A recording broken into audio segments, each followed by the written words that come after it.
नई परंपरा बनाने की बात है। तो आइए आपको बहुत सम्मान के साथ बुलाता हूं मैं।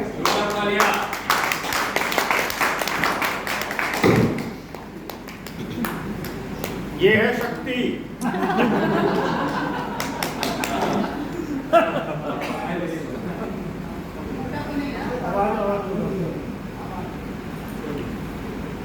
नमस्कार, गुड इवनिंग। हेलो। मैं ठीक है, मुझे जरूरत नहीं है, आवाज आ रही है ना? हाँ बिल्कुल बिल्कुल ठीक है, thank you so much. Mic से बढ़िया है ना? मैं आप सभी के सम्मुख आज शाम को आप सबके साथ हूँ। अंत में आप सभी के साथ बातचीत कर रही हूँ। पता नहीं आप लोगों को कितना इंटरेस्ट आएगा। आप सब लोग लिखते हैं, आप सब लोग कहानियां लिखते हैं, आप लोग जो है बहुत बड़े बड़े लेखक हैं, लेकिन मैं ये सब लिखती नहीं हूँ, है ना? मैं अपने आप में एक किताब हूँ, मैं ये मानती हूँ। और मैं ये कहती हूँ कि आप आइए और मुझे पढ़िए तो आपको पता चलेगा कि इसके अंदर बहुत बड़ी एक अपने आप में पूरी कथा और कहानी है, ठीक है? लेकिन मैं शुरुआत यहाँ से करती हूँ कि आज मैंने कुछ शब्द सुने हैं और उन शब्दों को मैं आप सबको बताती हूँ कि आपको उस बारे में जानकारी है कि नहीं, ठीक है? एक शब्द जिसको इस्तेमाल किया गया, छक्का, ठीक है? और मुझे ये भी सुनने में आया कि छक्का बोलने में थोड़ा ऐसा लग रहा है, अजीब लग रहा है ना? लेकिन ये छक्का जो शब्द है, आप ये जानते हैं, एक व्यक्ति जिसकी 5 ज्ञान इंद्रिय जागृत होती हैं, नॉर्मल तरीके से उसको देखा जाता है, लेकिन जिसकी 6ठी ज्ञान इंद्रिय जागृत हो जाती है, उसे छक्का कहा जाता है। बहुत अच्छे। तो ये कोई बुरा शब्द नहीं है, लेकिन जिसको इस्तेमाल किस तरीके से किया गया, ये वो बात है, ठीक है? तो अब मैं यहीं से आपको मैं इस शब्द की शुरुआत इसीलिए कर रही थी कि इस्तेमाल किस तरीके से किया गया। तो ये जो पूरी वार्तालाप है, यहाँ से मैं शुरू करती हूँ कि इस्तेमाल किस तरीके से किया गया, ठीक है? तो किन्नर जो शब्द है, किन्नर शब्द अपने आप में बहुत ही बड़ा रिस्पेक्टेड वर्ड है, ठीक है? अब इसमें किन और नर ऐसी बात करी जा रही है, ठीक है? सो ये उस नर की बात करता है जो व्यक्ति नर, जो पुरुष प्रधान देश है हमारा, तो पुरुष आइडेंटिटी के साथ खुश नहीं है, उस व्यक्ति की बात करते हैं वो, और वो अपने आप को महिला वाली आइडेंटिटी के साथ जीना पसंद करते हैं या उस तरीके से जीना चाहते हैं, उसको ही किन्नर कहा जाता है, ठीक है? अब वो अपनी एक संप्रदाय को ज्वाइन करते हैं, एक उसको अपनाते हैं। अब इसकी मैं अगर आपको बात करूं तो ख्वाजा सिरा बोल के मुगलों ने इनको रिस्पेक्ट दी थी, ठीक है? और उस 14वीं शताब्दी में, 14वीं 15वीं शताब्दी में ये सब शुरुआत हुई और बहुत रिस्पेक्टेड नौकरी करते थे, रानियों के हरम में उनकी देखरेख करने की बात करते थे। उस जमाने में इतनी रिस्पेक्ट थी। ये सब गड़बड़ कैसे हुआ मैं आपको बताती हूँ, आप लोग गूगल भी कर लीजिएगा। 1870 में शुरुआत हुई इसकी और 1871 में एक एक्ट पारित हुआ जिसको बोलते थे यूनक एक्ट। यूनक एक्ट, ठीक है? वो एक ऐसे व्यक्तियों पे लगाया गया जो अपनी बायोलॉजिकल आइडेंटिटी के साथ खुश नहीं थे और दूसरी जेंडर आइडेंटिटी के साथ जिंदगी जीते थे, ठीक? तो अब जब शुरू हुआ, मैं आपको हिस्ट्री इसलिए बता रही हूँ ताकि आपको कॉन्टेक्स्ट क्लियर हो, ठीक है? तो जब ये चीजें शुरू हुई, एक व्यक्ति के साथ यूनक एक्ट लगाया गया, तो उनको कहा गया कि आप जो है शहर में नहीं रह सकते, आपको बाहर रहना होगा।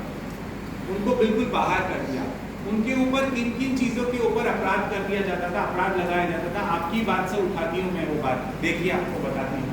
वो कहते थे कि आप जो है हमारे बच्चे को उठाकर लेकर गए, इसके लिए आपको हम सजा देंगे, सजाए मौत देते थे, जेल डालते थे सारी जिंदगी के लिए, ठीक है? फिर वो बोलते थे कि आपने कास्ट्रेशन कराया है, मतलब अपने जननांग को आपने रिमूव किया, इसके लिए हम आप और जो आपका जो गुरु था, मतलब उस संप्रदाय में जो उनके परिवार के जो व्यक्ति थे, उनको वो पनिशमेंट देते थे, बोलते थे इसने रिमूव किया, आपको पनिशमेंट मिलेगी। आप सोचिए, मेरी खुद की इच्छा है, तब कौन कंसेंट फॉर्म भरता था, कौन नहीं मुझे नहीं मालूम, कौन डॉक्टर होता था, कौन अस्पताल मुझे नहीं मालूम। 1870 की बात कर रही हूँ, 71 की बात कर रही हूँ। तो इन चीज़ों के ऊपर उन्होंने अपराध घोषित किया और इन यूनक कम्युनिटी के व्यक्तियों को उठाकर कहाँ कारावास में डालना चालू कर दिया। तब के कारावास भी कैसे होते होंगे आप सोचो, ठीक है। तो इस वजह से ये जो कम्युनिटी है, ये जो संप्रदाय है, ये धीरे धीरे डरने लगा और अपने आप को साइड करने लगा। अब जब साइड हो गए, जंगलों में रहने लगे, तो पढ़ाई कौन करेगा, नौकरी कौन करेगा, नहीं कर पाएंगे ना। कहाँ जाएंगे किसी चीज़ के लिए, कौन उनको औषधि देगा, कौन उनको दवा देगा, कौन उनका ट्रीटमेंट करेगा। आप सब ये सारी हिस्ट्री पढ़ेंगे, आपको पता चलेगा। यूनक एक्ट पूरा पढ़ लीजिए, ठीक है। ये सारी चीज़ें उसके अंदर आई और उसकी वजह से उनको भिक्षावृत्ति का काम शुरू करना पड़ा, ठीक है। जब देश आज़ाद हुआ तब से पहले भी वो कर रहे थे, तब उनको जो पैसा मिलता था उससे सिर्फ, तब पैसा तो कोई नहीं देता था, ऑनेस्ट बात है। तब उनको सिर्फ ऐसा आटा दाल रोटियां देके चले जाते थे लोग, और बस वो उसको खाते थे और उसी से जीते थे। फटे पुराने कपड़े लोग देके जाते थे। तो इस कंडीशन में आ चुके थे। वही बात फिर वो उनको ऐसे दिमाग, अब साइकोलॉजी कैसे काम करती है, साइकोलॉजी ऐसे काम करती है कि आपने जिस तरीके की जिंदगी को देखा, जिया और आपने सुना, आप वैसा ही महसूस करेंगे और जीते जाएंगे। आप औरत हैं, आपको वही महसूस होता है, आप पुरुष हैं, आपको वही महसूस होता है जो आप सुनते आ रहे हैं, ठीक है, आपने जो देखा है। और वैसे ही एक किन्नर और या ट्रांसजेंडर, जिसको आज शब्द बोलते हैं ट्रांसजेंडर, इसकी डेफिनेशन क्या है मैं आपको क्लियर करती हूँ अभी थोड़ी देर में। सो किन्नर व्यक्ति उसी जिंदगी को जीता आया और फिर उसने क्या किया, 5 रुपए दे दीजिए, 11,000 लिए बिना जाऊंगी नहीं, ये जिंदगी उन्होंने शुरू कर दी और वो उसी जिंदगी को आज तक जी रहे हैं, ठीक है। क्यों? अब मैं बताती हूँ ट्रांसजेंडर क्या होता है। अब मैं अपने ऊपर ला रही हूँ इस बात को। अब मैं अपनी हिस्ट्री बताती हूँ आपको। जिस वक्त मेरी एज सिर्फ लगभग 9 से 10 साल की, ठीक है। अब मैं आपको ये हिस्ट्री बता रही हूँ ट्रांसजेंडर क्या होता है और अपनी बात बता रही हूँ। किसी को बुरा लगेगा तो प्लीज़ माफ़ कीजिएगा, लेकिन मैं साफ साफ बात करती हूँ, मैं किसी से झिझकती नहीं। मेरी उम्र 10 साल के आसपास थी, मैं 4th क्लास में पढ़ती थी। मेरे को पहली बार ये एहसास हुआ था, और मेरा जन्म एकदम बायोलॉजिकली एक नॉर्मल पुरुष के तरह हुआ है, ठीक है। मेरा शरीर एक नॉर्मल पुरुष के जैसा है, ठीक है। ट्रांसजेंडर की डेफिनेशन यहीं से क्लियर होगी, मैं आपको बताती हूँ। लेकिन जब मैं उस पिक्चर को देखती थी मूवी में या मैं गाने को सुनती थी, मैं हमेशा इमेजिनेशन में इस हीरोइन को अपने आप में देखती थी, कभी भी उस हीरो को अपने अंदर नहीं देखा। ये मेरे अंदर शुरू से था। जब मैं 10 ईयर की थी, 10 साल की, मुझे तो कोई सिखा नहीं रहा था। मुझे कभी भी अच्छा नहीं लगता था लड़कों के साथ खेलना, मगर लड़कियां मेरी फ्रेंड हुआ करती थी। ये शुरू से था, मुझे नहीं पता था। और ये बात अंदर अंदर मेरी अंतर आत्मा को खा रही थी और मैं घर में रोती थी। और मैं आपको बताऊं, जब मैं ये बात दूसरों से पूछती थी, फैमिली में या किसी से, कोई मुझे जवाब नहीं देता था। और मैं आपको ओपन बात कह रही हूँ कि इसकी वजह से मैं अपने आप से इतनी घृणा करने लगी थी कि मैंने ये डिसाइड कर लिया था कि मुझे जिंदा नहीं रहना है। और ऑल आउट की बोतल काट के पी लेना, कभी कुछ करना, कभी कुछ करना, ये सब बेवकूफ़ियाँ होती हैं। कोई इंसान इन चीज़ों से मरता नहीं है। मेरी हालत बहुत बार खराब हुई है, हॉस्पिटल गई, 2 दिन बाद वापस आ गई, अगले शाम को वापस आ गई, मरी नहीं, ये फैक्ट है। लेकिन मैंने बहुत ट्राई किया। जब मैंने सोचा कि यार ये हो ही नहीं रहा है, क्या ही करूँ, है ना, तो फिर जीना तो पड़ेगा। और उस टाइम मेरी क्लास थी 11th और स्कूल में लड़के छेड़ते हैं, परेशान करते हैं, फोर्सफुली आपको ज़बरदस्ती इन अ वे आपका रेप करेंगे, ठीक है। ये सारी चीज़ें होती हैं, मेरे साथ हुआ है और बहुत आज भी हो रहा है, ठीक है। ये सब हुआ, ये सब फेस करते हुए मैंने डिसाइड किया कि मुझे डॉक्टर के पास जाना है। मेरे पेरेंट के कंसेंट मांग रहे हैं अभी, तो I have to wait for 18 year, 18 साल तक मुझे रुकना पड़ेगा। तो 18 साल कंप्लीट भी हो गए। 20 साल की एज पे जाकर डॉक्टर से मैंने पूछा कि मुझे अब आप बताइए, मेरे अंदर ये फीलिंग है और आप साइकियाट्रिस्ट हैं, आप मनोवैज्ञानिक हैं, आप सब कुछ है, आप मेरे लिए देवता हैं, आप मुझे बताइए। और पूरे दिल्ली के अस्पतालों में चक्कर काट के मुझे पता चला ईवास नाम से एक अस्पताल है, आप जानते होंगे शायद बहुत। ईवास में मैं पहुंची और वहाँ की काउंसलिंग के बाद, मतलब उन्होंने भी 9 महीने चक्कर कटाए, 9 महीने 10 महीने मैंने चक्कर काटे। And they have declared you are trans woman, you born as male but you are a trans woman, go for this much of treatment, ये सर्जरी, ये वाला मेडिसिन, ये चीज़ें करो and then you will be happy, otherwise तो तुम जिंदा लाश की तरह रहोगे। वो पूरा काउंसलिंग मेरा हुआ, मम्मी का हुआ, पापा का हुआ एंड ऑल, ये सब चीज़ें होती हैं and this is the process. तो अब मैं इसलिए बोल रही थी ट्रांसजेंडर, तो मेरा अब जेंडर जो है, जेंडर कहाँ है? दो टांगों के बीच में तो नहीं है। दो टांगों के बीच में तो मेरा सेक्स है, बायोलॉजिकल सेक्स, जो डॉक्टर ने डिक्लेयर किया था, राइट ना नूतन मैम?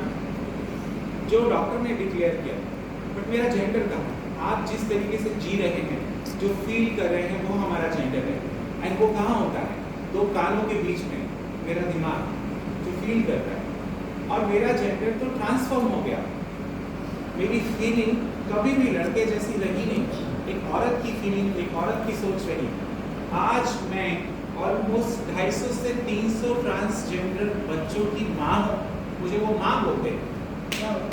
आप मेरे फेसबुक कमेंट देखेंगे, आप मेरे फेसबुक कमेंट देखेंगे, शालिनी जी जानती हैं बहुत अच्छे से, वो मुझे माँ कहते हैं, मुझे दीदी कहते हैं, मुझे गुरु कहते हैं। और तो मेरा कोई प्रेशर नहीं है किसी के ऊपर, लेकिन सब कहते हैं क्योंकि वो दिल से मुझसे अटैच है। हर शाम मेरे पास 4 बच्चे आए होते हैं कुछ न किसी प्रॉब्लम के लिए। तो ये रिश्ते बन गए क्योंकि मेरे अंदर वो औरत थी, मेरे अंदर वो फीलिंग थी। ठीक है, मेरे पास ऐसे व्यक्ति हैं जिन्होंने महिला का जन्म लिया। अब मैं आपको शिखंडी की कहानी बता रही हूँ। महिला का जन्म लिया और पुरुष की जिंदगी जी, ये है शिखंडी। शिखंडी पुरुष के जन्म लेके औरत की जिंदगी जी, वो नहीं थे। महिला का जन्म लेके पुरुष की जिंदगी जी, वो शिखंडी थे। ठीक है, तो लेकिन इसमें बहुत बार लोग गड़बड़ करते हैं ना, उसको किन्नर बोलने के वक्त पे लोग ऐसा बोलते हैं, लेकिन उन्होंने महिला का जन्म लिया और पुरुष की जिंदगी जी। तो मैं तो कहती हूँ महिला की एक बहुत बड़ी पावर का प्रूफ उन्होंने उस वक्त किया, उन्होंने ट्रांजिशन किया था, उस वक्त ट्रांजिशन किया था, अपने आप को पुरुष की बॉडी में ढालने का काम किया था कि मैं पुरुष के जैसे स्ट्रॉन्ग बन के दिखाता हूँ। उन्होंने वो किया था। तो वैसे वो, उसको हम आज की डेट में बोलते हैं ट्रांस मैन, टेक्निकल शब्द है ट्रांस मैन। उसने ट्रांसफॉर्मेशन करके अपने आप को मैन बनाया, बायोलॉजिकली वुमेन थी। वैसे ट्रांसमैन भी मेरे पास हैं, जो मेरे बच्चे हैं, नौकरी करते हैं, बस डिपो में मैनेजर है, एनजीओ में मैनेजर है, बैंगलोर एयरपोर्ट पे काम करते हैं, दिल्ली एयरपोर्ट पे काम करते हैं, और नो वन कैन रिकॉग्नाइज्ड, एक नॉर्मल मेल की जैसे वो नौकरी कर रहे हैं। ठीक है, मेरे पास ट्रांस वुमेन हैं जो बहुत सारे जगह नौकरी करते हैं। आप जाएंगे दिल्ली हाई कोर्ट में हैं, आप जाएंगे गोरखपुर बस स्टॉप पे काम करते हैं, ऐसे बहुत जगह पर वो लोग काम करते हैं। तो जब मैंने ये देखा कि मेरे साथ ये प्रॉब्लम है, तो मैंने डिसाइड किया कि मुझे कुछ तो करना पड़ेगा कम्युनिटी के लिए। फिर मेरे मम्मी पापा हमेशा, हाँ आप यहाँ वाली जॉब करो, आप वो वाली जॉब करो, आप ये वाली, मैं कहीं फिट नहीं हो पा रही थी, मुझे हर वक्त दुख हो रहा था, मुझे लोग छेड़ते थे। तो मैंने वो सब नौकरियों से रिज़ाइन किया, 4-4, 3-3 महीने में प्राइवेट नौकरी।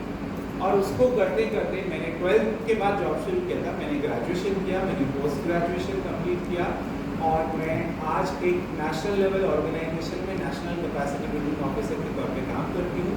20 ट्रांसजेंडर सेंटर को मैनेज करती हूँ, और 71 सेंटर जिसमें अलग अलग पॉपुलेशन के लिए काम होता है, HIV के लिए, उन सब का कैपेसिटी बिल्डिंग देखती हूँ।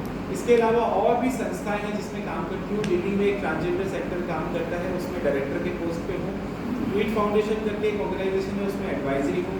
महिला आयोग के साथ मैंने एडवाइजरी के तौर पे 2 साल काम किया है, और इसके साथ साथ मैं इंटरनेशनल एज सोसाइटी की मेंबर भी हूँ।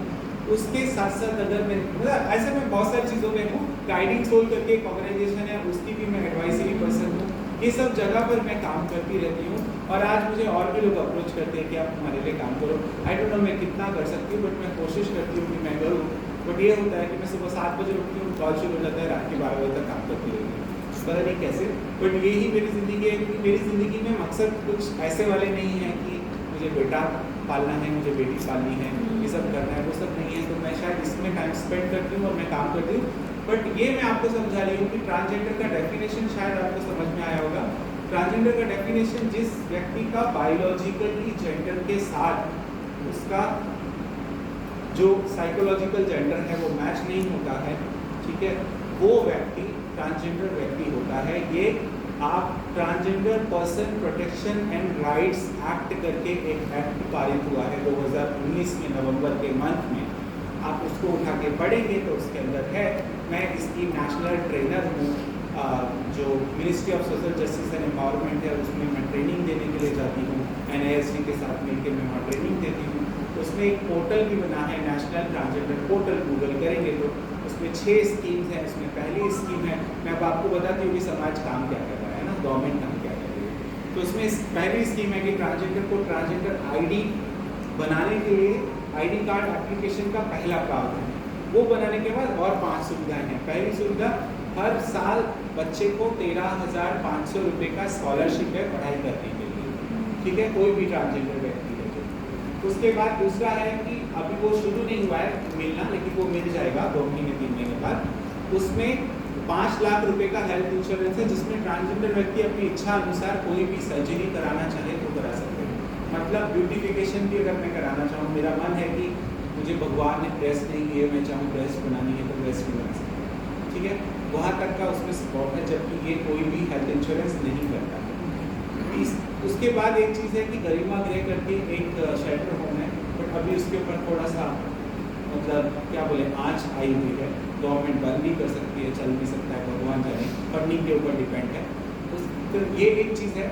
और इसके साथ एक बहुत बड़ी चीज़ हमारे, क्योंकि हम दिल्ली में है राजधानी, तो बहुत बड़ा एक सेंटर खुलने वाला है ट्रांसजेंडर्स के लिए, जिसको हम सेंटर ऑफ एक्सीलेंस बोल रहे हैं। सो COE बोलते हैं इसको।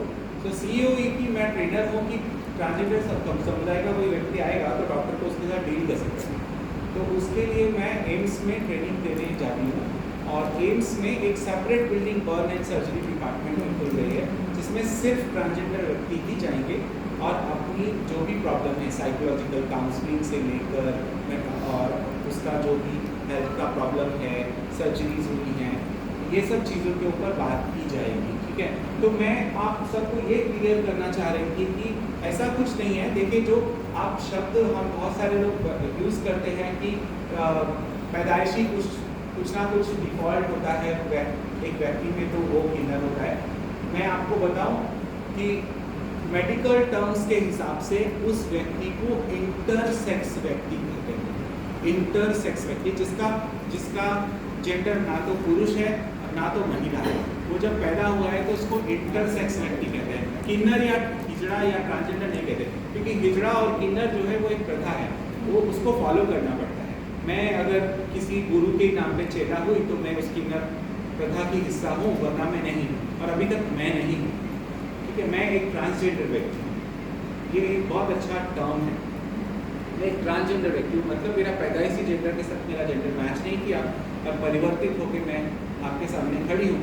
तो मतलब मैं आज महिला के तौर पे खड़ी हूँ, मतलब मैं परिवर्तित महिला हूँ, सरल भाषा में अगर बात करें, ठीक है। मैं बहुत क्लियर और सरल तरीके से आपको ये सब बता रही हूँ।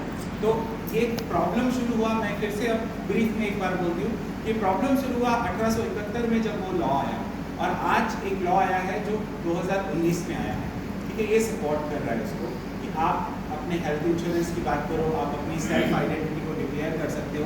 और 2014 में ये एक्सेप्टेंस किया था, जब प्रसून जी बोल रहे थे कि वो मताधिकार का उनको हक दिया गया है। तो वो वोट का जो अधिकार है, बीइंग अ ट्रांसजेंडर, एक ट्रांसजेंडर व्यक्ति के तौर पे वो आइडेंटिटी के साथ अगर जो वोट दे पा रहे हैं, 2014 से दे रहे हैं। हालांकि जो सेंसस है, रिसेंट सेंसस का जो डेटा है 2011 का जो है, वो बोलता है कि 4,87,000 के आसपास कुछ ट्रांसजेंडर हैं जो पूरे हिंदुस्तान में हैं। मतलब किन्नर समाज के जो व्यक्ति हैं वो पूरे हिंदुस्तान में है, वो ऐसा कहता है।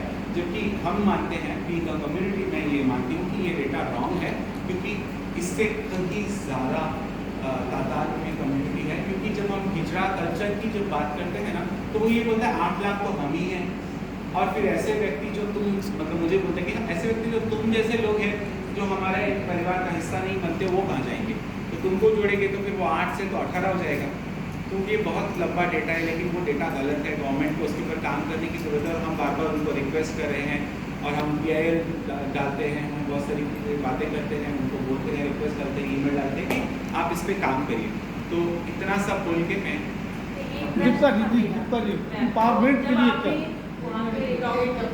डॉक्टर से जब पता चला ये बात हुआ तो मैंने कई सारी जगहों पर पढ़ा है कि जब पता चलता है तो वो लोग चले जाते हैं उसको लेकर के, फिर मिलने नहीं देते पेरेंट्स के साथ, बहुत बुरी तरह से व्यवहार होता है। तो ऐसा कुछ आपके साथ भी हुआ क्या?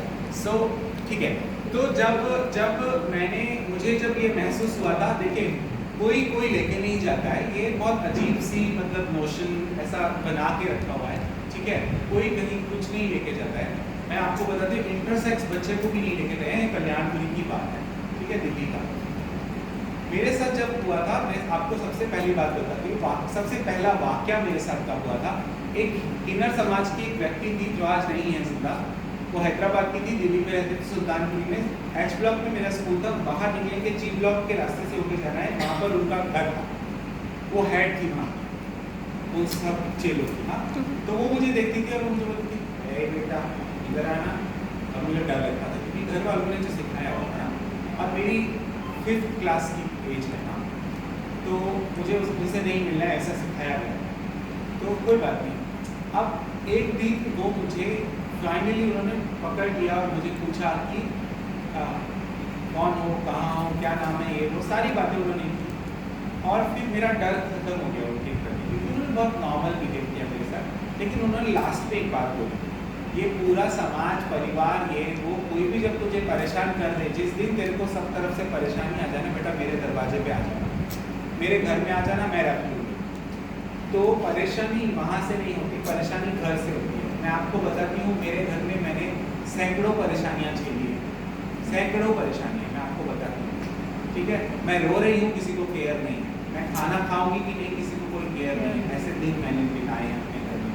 लेकिन आज मैं अच्छी इनकम करती हूँ, अच्छा सैलरी लेती हूँ और अपना परिवार संभालती हूँ, तो आज मेरी रिस्पेक्ट, मैं ऑनेस्ट बोल रही हूँ, ये बहुत ऑनेस्ट बात है। तो आप लोग परिवार वाले से संपर्क करते हैं? हाँ, मैं तो अब अपने नहीं, मैं बोल रही हूँ ना, मैं तो अब अपने घर में हर हफ्ते जाती हूँ, और अभी यहाँ से जाने के बाद मैं अपना सामान उठाऊंगी अपने रोड पे जाके और मम्मी के पास, ठीक है। तो ये चीज़ें कुछ नहीं है ऐसा कि कोई लेके जाता है, लेके कोई नहीं जाता है, हम खुद चले जाते हैं, क्योंकि किसी ने सपोर्ट ही नहीं किया होता है। कौन सपोर्ट करता है? मुझे कोई सपोर्ट नहीं करेगा। आप अब मुझे जो है, ये मैम से अगर मुझे प्यार मिलने लगेगा तो मैं कहाँ भागूंगी? प्यार की तरफ ना। क्यों एक लड़की अपने पूरे परिवार को, मैं फिर उसको कनेक्ट कर रही हूँ कि एक परिवार को छोड़कर उसी लड़के की तरफ भागती है जिससे उसको प्यार हो? बताओ, सच्चाई है ना? क्यों? क्योंकि उसके इमोशंस वहाँ कनेक्ट हो चुके होते हैं और सिर्फ वही व्यक्ति उसको सपोर्ट कर रहा होता है उसको। तो अगर वो मुझे गुरु या हिजड़ा है या टीची है या किन्नर है, वो मुझे सपोर्ट कर रही है, तो मैं वहीं जाऊंगी ना। ऊपर से मेरे और उसके इमोशंस सेम है, उसने वही फेस किया है आज से 20 साल पहले, मैं भी वही कर रही हूँ। आप क्यों यहाँ हैं? क्योंकि आपको पता है यहाँ बहुत सारे ऐसे राइटर हैं जिन्होंने पहले लिखा है, इसीलिए ना आप यंग हैं, आपको पता है इनके एक्सपीरियंसेस से आपको सीखने को मिलेगा। सेम होता है और कुछ नहीं। एक प्रश्न मेरा भी, जो सुनने में आया है कि किन्नर समाज में जब कोई मृत्यु होती है तो उसको एक अलग तरीके से ट्रीटमेंट मिलता है, क्या ये बात सही है? हर जगह मुझसे पूछा जाता है, ठीक है। सो देखिए, जो ट्रांसजेंडर या किन्नर समाज की जो बात है, इसमें जब कोई व्यक्ति मरता है, हम बिल्कुल as normal as human being जो होता है वैसे ही प्रोसेस करते हैं। मगर ये ज़रूर है कि हम ऐसा करते हैं बहुत बार कि थोड़ा लेट इवनिंग जाते हैं, जब शमशान में मतलब बाकी लोग नहीं रहेंगे ना, कि मतलब यार अब कोई देखे ना वहाँ पर, कोई हमको मिले ना, ये लोग सवाल पूछेंगे और ऐसे ही सवाल पूछेंगे जो आप पूछ रहे हैं। अरे तुमने तो चप्पल नहीं मारी, हाय तुमने तो झाड़ू नहीं मारी, हमने तो यही सुना है सारी जिंदगी। ये एक बात है जिसके डर, जिसको दबाने के लिए, शांत रखने के लिए लोग नहीं करते हैं। आइदर एक और चीज़ करते हैं कि उनका जो ढोलक बजाने वाला मेल कैंडिडेट होता है, उसके नोन वाले मेल लोगों को बुलाते हैं और किन्नर समाज के व्यक्ति वहाँ जाते ही नहीं हैं, उनके थ्रू ही भेज देते हैं, जाओ ले जाओ जी आप दफना। मॉडर्न कल्चर की थी पूछेंगे तो उसको दफना देंगे, अगर हिंदू कल्चर की थी तो उसको अग्नि देते हैं, जो जैसा होता है उस हिसाब से जाके। बाकी सारी बातें हमारा कम्युनिटी में आप जब बैठेंगे ना, जब हमारा कम्युनिटी ऐसे पूरी बैठती है तो आप बैठेंगे तो आप बोलते हैं, ए कोई यहाँ ना हिंदू है ना मुस्लिम है, हम सब क्या है, हिजड़े, हम क्या है, किन्नर, हमारी कोई जात बिरादरी नहीं, ऐसा ही बोलते हैं। सच बताओ, आपका सवाल। जी मैम, एम्पावरमेंट के लिए क्या क्या गवर्नमेंट ने पॉलिसी जब करें? सो गवर्नमेंट ने पॉलिसीज में देखिए, मैं बोल रही हूँ जैसे स्कॉलरशिप ना, एम्पावरमेंट की अगर बात कर रहे हैं, ठीक है, एम्पावरमेंट की अगर बात कर रहे हैं तो गवर्नमेंट ने बोला है ट्रांसजेंडर एक्ट के अंतर्गत कि आप स्टडी करेंगे, आपके साथ कोई भेदभाव नहीं करेगा। आप अगर स्कूल में पढ़ रहे हैं, कोई भेदभाव नहीं कर सकता है। आप अगर मेडिकल इंश्योरेंस के लिए जा रहे हैं, कोई भेदभाव नहीं करेगा। आप अस्पताल में दवा दारू मेडिसिन के लिए जाइए, कोई भेदभाव नहीं करेगा। आप परिवार में रहना चाहते हैं, आपको कोई जबरदस्ती भगा नहीं सकता है। आपका प्रॉपर्टी में पूरा बराबर का अधिकार है। ये 2019 के एक्ट में लिखा गया है, ठीक है। तो अगर ये किसी का कोई भेदभाव करता है, कोई हनन करता है, तो उसके खिलाफ कार्रवाई की जाएगी और 6 महीने से 2 साल का प्रावधान है, चाहे वो पेरेंट्स ही क्यों ना हो, ठीक है। तो ये सब किया जा रहा है और इसके ऊपर स्टेप्स होते हैं और बहुत सारे लोग इसकी कंप्लेंट जो है ministry of social justice and empowerment के पोर्टल पे जाकर डायरेक्ट करते हैं। एक सवाल मेरा एक चीज मैं बोलूँ जी, अभी पिछले दिनों एक मैंने लाहौर का नाटक देखा था, रमा पांडे का मिस ललन। उसमें उन्होंने क्या किया, नाटक में दिया, बाद में दिया कि बॉम्बे में एक लेडी है जो इस तरह से गुजरती है, बड़ी होकर जो स्कूल बोलती है और उसके अंदर 250 बच्चे पढ़ते हैं, सारे वो किसी समुदाय के होते हैं। तो मेरा सवाल ये है, क्या इस तरह का आजकल भी कुछ चल रहा है कि आपकी तरफ से या सरकार की तरफ से, अलग को कितने स्कूल होंगे? जी देखिए, स्कूल स्पेसिफिकली नहीं खोले हैं हम लोगों ने, ठीक है। हमारा कोई ऐसा हुआ ही नहीं है। कुशीनगर में पहला एक विश्वविद्यालय की नींव रखने का काम ये वो सब शुरू हुआ, लेकिन कोई फंडिंग सपोर्ट नहीं मिला, इसीलिए किसी ने कुछ नहीं किया है। लेकिन हम लोगों ने ऐसा किया है कि जैसे मैं, अगर आप देखेंगे गूगल में पहले तो दिखता था, अभी भगवान जाने है कि नहीं, लेकिन एक चीज़ है कि 2017 का अगर देखेंगे, मैंने 47 ट्रांसजेंडर का 2017 में एडमिशन कराया था। फिर 2018 में मैंने 28 ट्रांसजेंडर लोगों का एडमिशन कराया इग्नू में, और इग्नू ने फ्री एजुकेशन दिया है, ठीक है। ट्रांसजेंडर व्यक्ति को फ्री एजुकेशन है इग्नू की तरफ से, कोई पैसा नहीं लगता है। मैं अगर ट्रांसजेंडर हूँ, PhD भी करूँगी तो फ्री करूँगी, 10th करूँगी तो भी फ्री करूँगी, कोई पैसा नहीं है। तो हम डायरेक्टली वहाँ पे कनेक्ट कर रहे हैं, क्योंकि हम सेपरेट बनाएंगे तो प्रॉब्लम है। हम क्या करते हैं, इंक्लूसिव बनाते हैं और हम बोलते हैं कि हमारे 28 बच्चे हैं, एक क्लास उनकी सेपरेट कर दीजिए, यूनिवर्सिटी सेम रहने दीजिए, कॉलेज सेम रहने दीजिए, लेकिन उनकी एक क्लास सेपरेट कर दीजिए। तो वो एक क्लास सेपरेट कर देते हैं, या फिर हमारे NGO में आकर वहाँ भी वो लोग पढ़ाते हैं। जैसे नोएडा में बसेरा करके एक ऑर्गेनाइजेशन है, वहाँ पर वो लोग उसके अंदर ही आके वहीं पढ़ाते थे, तो वहीं पे बैच होते थे, वहीं पे वो लोग पढ़ते थे। और वैसे पढ़ते पढ़ते जो 28 जो मैं बोल रही हूँ, उस 28 में से 21 लोगों ने अपने आप को मतलब क्वालिफाइड किया, पढ़ाई कंप्लीट की थी। उसके साथ एम्पावरमेंट की जैसे बात करें, मैंने कॉलेज के साथ लिंक करते हुए बहुत सारे लोगों को एंटरप्रेन्योरशिप जिसको बोलते हैं ना, उसमें से कनेक्ट किया है। तो बहुत सारे लोग अपने सेल्फ बिजनेस कर रहे हैं। मेरठ में आप देखेंगे ना जाके, एक कैफ़े है ट्रांस मैन का। दिल्ली में आकर देखेंगे तो बिस्किट एजेंसी खोली है एक ट्रांस वुमेन ने। अगर आप बुद्ध विहार जाएंगे तो वहाँ पर एक ट्रांस वुमेन ने अपना पूरा मेकअप स्टूडियो खोला है, इतना बड़ा पूरा लेके। हाँ, तो ऐसे कुछ कुछ चीज़ें हो रही हैं जिससे हम उनको एम्पावर कर रहे हैं।